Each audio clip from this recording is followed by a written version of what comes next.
Hello to everyone listening from around the world.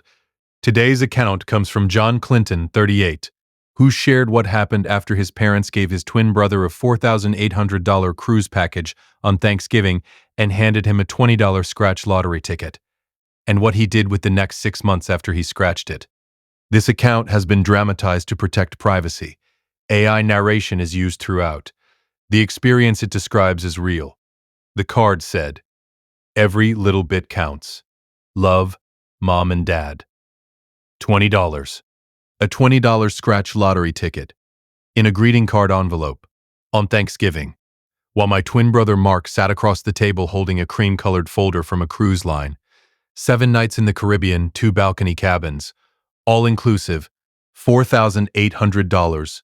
And my mother Barbara explained the itinerary with the enthusiasm of a travel agent who had been planning this particular gift since July. I held the ticket. I smiled. "Thanks, Mom," I said. "Thanks, Dad." And that, in the Clinton household, was the whole story. Except it wasn't. Not even close. Let me tell you who I am, because it matters more than you think. My name is John Clinton, 38 years old. High school history teacher at Glenbrook North in Northbrook, Illinois. 25 minutes north of Chicago, give or take a traffic jam on I-94. I have been teaching for 12 years. I am genuinely good at it. The kind of good where students come back 4 years later and say something changed for them in my classroom, which is the only metric that has ever mattered to me professionally. I drive a 2018 Honda Accord. I live in a one-bedroom apartment in Rogers Park, the far north side of Chicago, the neighborhood where people live when they have figured something out about life but haven't been rewarded for it yet.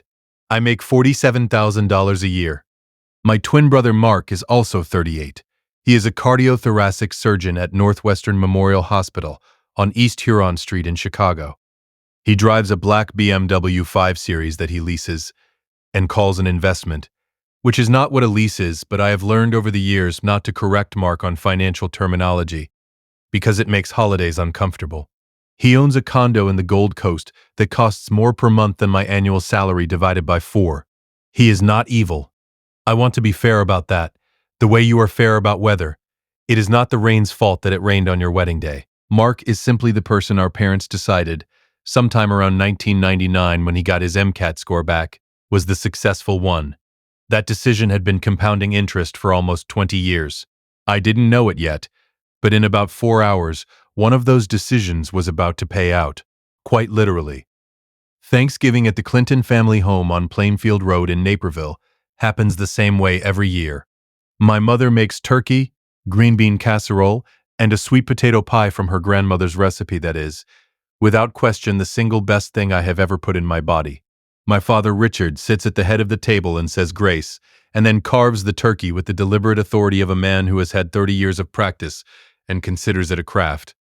Mark arrives with expensive wine. I arrive with a dish nobody mentions. This year I brought a cranberry walnut salad that took me 90 minutes to make. Mark brought a bottle of Opus One, $300. My father held it up like a museum curator examining a newly donated artifact. "Mark," he said, "you didn't have to." "I wanted to," Mark said. My salad sat at the end of the table. It was very good. I know because I ate most of it myself. The gift exchange happens after dinner, which is a Clinton tradition established sometime in the 90s, for reasons nobody remembers. After the dishes are cleared and before the football game claims everyone's attention, my mother brings out a shopping bag. She handed Mark the cruise folder first. Of course she did. I watched my brother open it. Watched his face do the thing it does when he is pleased. That specific controlled expansion, like a man whose satisfaction is too large to fit inside a polite expression, but who has had enough practice managing it. He read the itinerary. He looked up at our mother. "Mom," he said, "this is incredible." "You work so hard," Barbara said. "You deserve it." She turned to me then, handed me the envelope.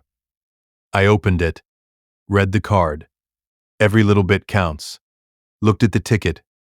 Inside my head, $20. She gave me $20. Outside my face, the expression of a man who is genuinely touched. "Thanks, Mom," I said. "Thanks, Dad." My father nodded. My mother patted my hand. Mark was already asking about the departure port in Fort Lauderdale. I put the ticket in my jacket pocket. I ate a second piece of sweet potato pie. I drove home at 9:30 on a Thursday night in November, listening to a podcast about the Byzantine Empire, which is the kind of thing I do that nobody in my family has ever once asked me about. I didn't know it yet, but that $20 ticket in my jacket pocket was about to end 38 years of being the also ran. I scratched it at my kitchen table, not ceremonially. I was still in my coat, keys still in my hand. I scratched it the way you scratch a ticket, with the edge of a quarter, methodically, in the light of the overhead fixture that I keep meaning to replace because it flickers sometimes. First number, second, third. I set the quarter down. I picked up the ticket and held it under the light. I set it back on the table. I sat down very slowly, the way you sit when your legs have made a decision before your brain has caught up. $10 million. Illinois lottery. Cash multiplier. $10 million. I looked at the ticket for 45 minutes, not continuously. I looked away at the refrigerator, at the window, at the street outside where Rogers Park was doing what it does on Thursday nights. Then I looked back. Still $10 million. Okay, I thought. Okay, here is what I did not do. I did not call Mark. I did not call Barbara. I did not call my father. I did not call anyone. I did not open a bottle of wine. I did not scream. I did not cry. I did not do a single dramatic thing that would make for good television. I am a history teacher. History has one lesson it teaches more clearly than anything else. The people who act immediately in moments of sudden windfall almost always destroy themselves. Every lottery winner who went broke in 5 years, every inherited fortune burned through in a decade, every windfall that became a warning, the people who take time to think clearly almost always come out on the other side intact. I went to bed. I slept better than I had in years. Monday morning, I called a lottery attorney. Her name was Patricia Holt, office on North Michigan Avenue, 14 years representing lottery winners in Illinois. Her assistant answered. I explained the situation in 2 sentences. Patricia called me back in 40 minutes. Don't cash it yet, she said, before I could say anything else. I wasn't going to, I told her. A pause on her end. Most people do. I teach history, I said. I know what happens to most people. She laughed. It was the laugh of someone who had just decided she liked a client. We met Wednesday. She walked me through everything. The claiming process, the trust structure, the tax implications, the timeline. She had a whiteboard and a legal pad and the specific efficiency of a person who has had this conversation many times and has figured out exactly which information changes the expression on a client's face. Lump sum after federal and state taxes, she said. You're looking at roughly $5.8 million. That's fine, I said. She looked at me over her reading glasses. Most people have a stronger reaction to that number. I was a history teacher making $47,000 a year, I said. $5.8 million is not a problem I need to recover from. The smile of a woman who has found her favorite client of the year. We established the John Clinton Blind Trust that afternoon. She filed the claim on my behalf. The Illinois lottery verified and processed. No press release. No photograph. No giant check. No announcement. Nobody knew. I drove home in the Accord. Made pasta. Watched a documentary about the fall of Constantinople. Completely normal Thursday.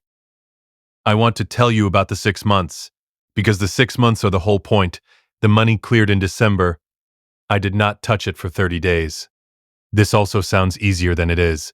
$5.8 million sitting in a trust account while you go to work every morning and eat lunch in your classroom.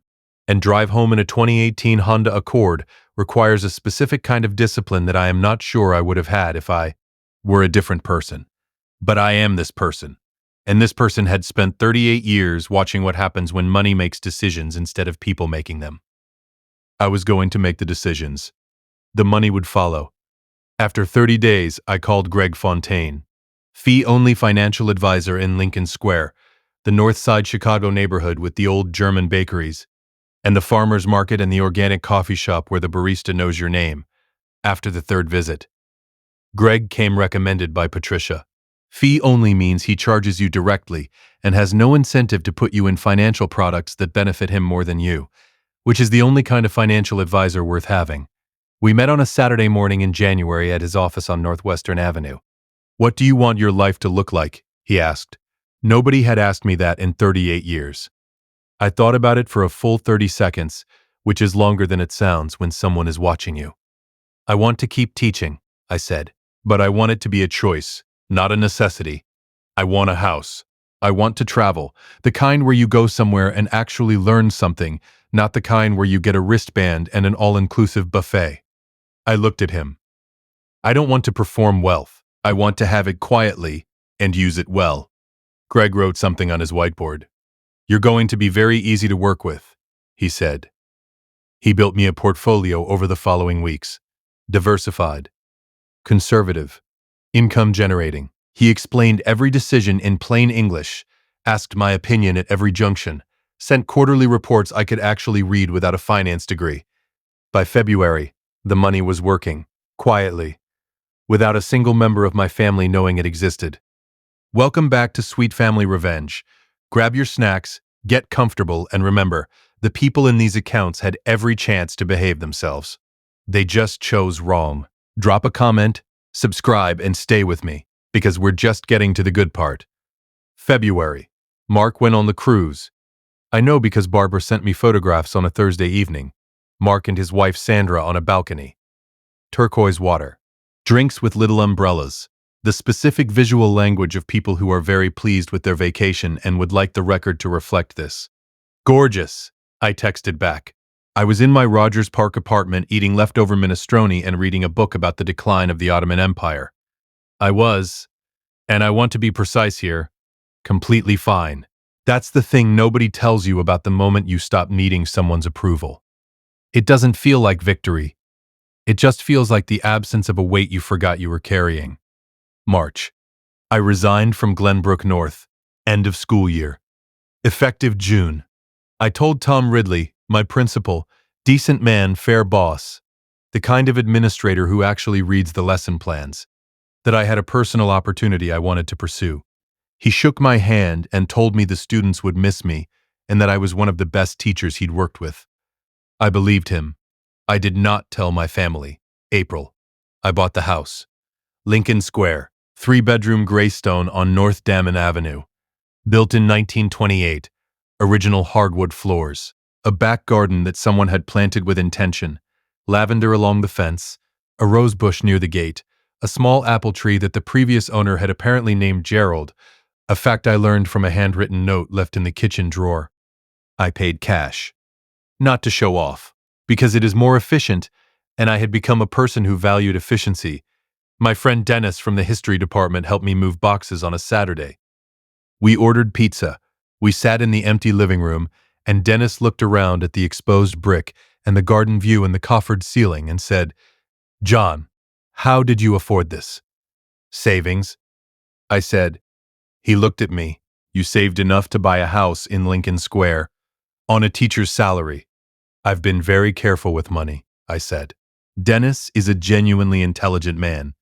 He looked at me for a long moment with the expression of someone solving a math problem that isn't adding up. Then he picked up another slice of pizza and let it go, which is one of the reasons we've been friends for 12 years.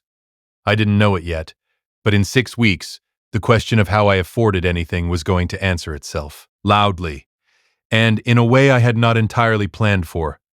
The call from Mark came on a Tuesday evening in May. I was in my new kitchen, Lincoln Square kitchen, garden view, window open to the evening, making dinner. Chicken thighs, roasted vegetables, a glass of something decent from Greg's recommendation. My phone buzzed. "Mark." "Hey," I said. "Hey." His voice had a new texture, slightly tight, slightly too casual, the specific cadence of a man who has rehearsed his opening line and is now delivering it. "How's things?" "Good," I said. "Really good, actually?" "A beat." "Yeah?" "Good. Listen." He cleared his throat. "Sandra and I are looking at a vacation property. Lake Geneva. Good deal, good timing. Except, we've got a little gap in the down payment. 15,000. Short-term thing. I'd have it back to you within a year." I turned off the stove burner. Silence on my end. "Mark." I said. You know I'm a teacher. I know. I just, I figured maybe you'd had some savings or I can't lend 15,000, I said. I'm sorry. Another pause. Longer than necessary. The pause of a man who has found an answer that doesn't match his question. Right, he said. Okay. No worries. I could hear it in the specific flatness of okay. He had found something he wasn't expecting to find, and he didn't know yet what to do with it. I found out what he did with it 2 days later. Barbara called me at 7 in the morning. 7 in the morning, which is how I knew this was not a casual call. John. Her voice was careful in the way of someone who has had 2 days to compose a sentence and is still not sure she has the right one. Mark told me he asked you for money. He did, I said. He said you told him you didn't have it. I told him I couldn't lend 15,000. But John, a pause. He looked into it. Public records. He found a trust. Morning light on the garden. Gerald the apple tree doing apple tree things outside the window. A trust, I said. He said it's a lottery trust. In your name. Her voice changed. Smaller. John. Did you win the lottery? Yes, I said. The silence that followed was the longest of my life. Longer than any pause in any conversation I have ever had, including the time I waited for my 8th grade students to admit who had written something extremely creative on the whiteboard. When? She finally asked. Thanksgiving night, I said. Another silence. The ticket, she said. Yes, I said. The ticket. Here is what Barbara did not do. She did not ask how much. She did not ask why I hadn't told them. She did not immediately calculate what this meant for the family finances. She was quiet for almost 30 seconds. Then she said, very softly, I never asked you what you wanted. Not, why didn't you tell us? Not, how could you keep this from your family? Not, do you know what Mark is going through with the Lake Geneva property? I never asked you what you wanted. And then my mother, who handed me a $20 lottery ticket while her other son held a $4,800 cruise package, who has called Mark the doctor at dinner parties for 15 years in a tone that implies I am something that came in the other package. My mother started to cry. Not performance crying. The quiet kind. The kind that comes from somewhere real. Mom, I said. I'm so sorry, John. I know, I said. I don't have an excuse. I know that too. We stayed on the phone for a long time after that. Not saying much. Just staying. The apple tree moved in the breeze outside my window. Barbara stopped crying and didn't hang up. I didn't hang up either. It was, honestly, the best conversation we'd had in years. Mark called that afternoon. Gone, the rehearsed casual. Gone, the tight politeness. This was Mark stripped down to the actual question, which is the most direct he has been with me since we were 14. How much? He said. 5.8, after taxes. A beat, the beat of a man recalibrating everything he thought he knew. 5.8, he said, like he was testing the weight of each syllable. And you just said nothing. I built a life, I said. For 6 months? Yes. Without telling anyone? Yes. Why? I had been thinking about the answer to this question since November. I had turned it over every morning on the dock, in the classroom, in Greg's office, in the Lincoln Square garden. I had a lot of answers, and I had been deciding which one was actually true. Because I wanted to know what I'd do with it when nobody was watching, I said. I didn't want to build something to impress you, or to prove something to Mom and Dad. I wanted to build it for me, to know that whatever I made with it was mine, not a performance, not a reaction, mine. Silence. That's, he stopped, started again. That's actually kind of, I know, I said. Another beat. Are you going to help me with the Lake Geneva thing? I genuinely almost laughed. No, Mark, I said. I'm not. The family meeting was Patricia's idea. My father had apparently consulted his own attorney, which told me something interesting about where his head was. My mother was calling Patricia's office. Things were becoming complicated in the way of situations that involve money and family, and the sudden realization that the person everyone had been underestimating had spent 6 months being very deliberate. We met at Patricia's conference room on North Michigan Avenue on a Saturday in June. Clean table, new carpet smell, Patricia at the head, me on one side, my parents and Mark across from me. No. Sandra. Mark came alone, which was the right call and which I noticed he had made without being asked. Points for Mark. Patricia opened it. John asked me to facilitate this conversation. He'd like to be direct, answer questions, and then we're done. He has no interest in conflict. He does have interests he intends to protect. My father looked at the table. My mother looked at me.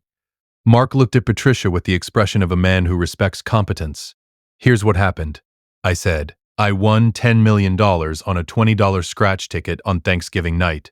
I established a blind trust, hired an attorney, hired a financial advisor, resigned from my teaching position at the end of the school year, and purchased a home in Lincoln Square. I told no one in this family because I needed the time to make clear decisions for myself without anyone else's input affecting them. The room was quiet. Richard cleared his throat. John, we didn't mean... Dad. I looked at him steadily. I know. This is not an accusation. I'm not angry. A breath. I'm going to tell you what I'm doing and what I'm not doing. Then we'll talk. He nodded. My mother's hands were folded in her lap. I'm not distributing money to family members, I said. Not as a loan, not as a gift, not as a contribution to anything. This is not a punishment. It is a decision I have made and will not revisit. I looked at Mark specifically. Not 15,000, not anything. Mark held my look. One nod. Clean. No argument. What I am doing, I said, is living in my house in Lincoln Square, taking a trip to Portugal in September, deciding what I want to do next, now that what I want to do is an actual option, and being available for a relationship with all three of you that has nothing to do with my bank account. Patricia's hand went flat on the table. Questions. My father asked about the trust, public accessibility, legal exposure. Patricia handled it efficiently and completely. Mark asked nothing. My mother looked at me for a long time and then she asked the only question that mattered. Will you still come for Thanksgiving? Quiet room. Very quiet. Yes, I said. I'll come for Thanksgiving. She nodded. Eyes bright. I'll bring the cranberry walnut salad, I said. Barbara laughed. The real kind. The kind that breaks something open and lets air in. Mark smiled. Actual smile. Not the controlled expansion. Something smaller and more honest. My father looked at the table and said very quietly, I owe you an apology, John. You do, I said. But not today. Today we just need to get the facts on the table. The apology can be a conversation. He nodded. That was enough for now. Portugal was September. 3 weeks. Lisbon, Porto, the Douro Valley wine country, a week on the Alentejo plain where the cork oaks grow, and the evenings turn the color of old copper and the world slows down to a pace that feels like the correct one. I walked every day. I ate food I couldn't always name. I had conversations with strangers in broken Portuguese, and they laughed at my mistakes, and I laughed with them, and nobody knew or cared that I was a former high school history teacher from Chicago who had won the lottery on Thanksgiving night. I was just a man walking around Portugal, learning things. Which is, it turns out, exactly what I wanted to be. I came home with a sunburn and a full notebook and the specific certainty that I would go back. My mother called on a Sunday in October. We talked for 45 minutes. She asked about the trip. I told her about the cork oaks, about the tram system in Lisbon, about a pastry called a pastel de nata that I am reasonably certain is the best thing I have ever eaten outside of her sweet potato pie. She laughed at the sweet potato pie part. I've always wanted to see Portugal, she said. Come with me next time, I said. She went quiet. The specific quiet of someone for whom something unexpected has just landed. Really? She said. She said she'd think about it. She has called me every Sunday since. Here is what I keep thinking about. In the Lincoln Square kitchen, with the coffee on and the garden outside and no particular place I have to be. The $20 ticket was supposed to say something about my place in this family, about the calculation my parents had been running since 1999. The one where Mark was the investment, and I was the whatever the other thing is, the also ran. The safe bet to undershoot. Every little bit counts. It was a gesture dressed as a gift. And what it actually communicated, what it said clearly, in the specific language of a family that had stopped paying attention, was that they had no idea what I was capable of. People who stop paying attention miss things. They missed 6 months of the most deliberate, documented, carefully constructed period of my life. They missed the attorney and the trust and the financial advisor and the resignation letter and the house purchase. They missed the version of John Clinton who was building something real and doing it methodically and doing it without needing anyone to validate the blueprints. By the time they found out, the building was already standing. That is the revenge. Not a confrontation. Not a dramatic reveal at a dinner table. Not a moment where I said, "Look what you underestimated." There was no moment like that, and I did not want one. The revenge is a life they cannot touch. There is something worth sitting with here, beyond the lottery and the family and the Thanksgiving dinner. The version of me that existed before November would have told you he was fine. That the cruise gift was fine. The cranberry walnut salad going unnoticed was fine. Being the less interesting twin at every family dinner for 20 years was fine. I would have said it without bitterness. I would have meant it. What I did not understand then, what the 6 months taught me, is the difference between acceptance and invisibility. I had accepted my place in the family structure. What I had not accepted, at a level I wasn't fully conscious of, was the idea that the structure was accurate. That the version of John Clinton my family had been operating on since 1999 was the correct one. It was not correct. It was just old. The lottery did not change who I was. I was already the person who would go to bed instead of calling anyone. I was already the person who would hire an attorney before cashing the ticket. I was already the person who would spend 30 days sitting with money in a trust account, letting himself get used to the idea of it before doing a single thing about it. That person existed before November. He had been existing for 38 years in a family that had stopped looking. The $20 ticket did not create the opportunity. It created the visibility. Mark and I had dinner in December. Just us. A restaurant in the West Loop he suggested, which cost more than I used to spend on groceries in a month, and which I now paid for without thinking about it, which is a sentence I am still getting used to. We talked for 3 hours. We talked about things we had not talked about since we were children sharing a room on Plainfield Road, before the MCAT scores and the BMW and the Gold Coast condo and the cruise, before the narrative calcified. At some point toward the end of the meal, he said, "I didn't know who you were." "I know," I said. "I thought I did." He turned his wine glass. "I had this. I had a version of you that I made in like 2001 and I just kept using it." "So did I," he said again, making sure it landed right. "That's on me. Not them. Me." The restaurant was warm and loud and full of people having their own December conversations. "We've got time," I said. "Yeah?" He looked up. "We're 38, I said. "That's not old. That's just the end of the first version." He laughed. "Not the controlled expansion. Something genuine. Something that looked like the mark from the backyard basketball court before the hoop rusted through and everything got complicated." "Portugal sounds good," he said. "You'd hate it," I said. "There's no golf course within 15 miles of the Douro Valley." "I'd find one." "You absolutely would," I said. We split the check. He didn't argue about it. I didn't make it a thing. That was enough. The cameras are still running. I mean that metaphorically. I am still paying attention, still documenting, still building.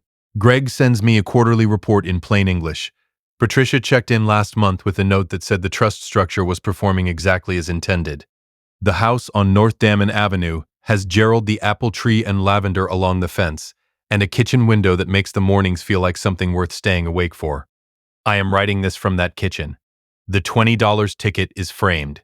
I did it myself, found a simple black frame at the hardware store, and hung it on the wall next to the window, which I did partly as a reminder and partly as a joke, and partly because every time I look at it I think about my mother's face, when I said come with me next time, and she said really, and I said really, it is worth $10 million. The really is worth more. The ticket was worth $10 million. That conversation was worth more. If you liked this story, join our community by hitting that like button and subscribing for more family-centered accounts like this.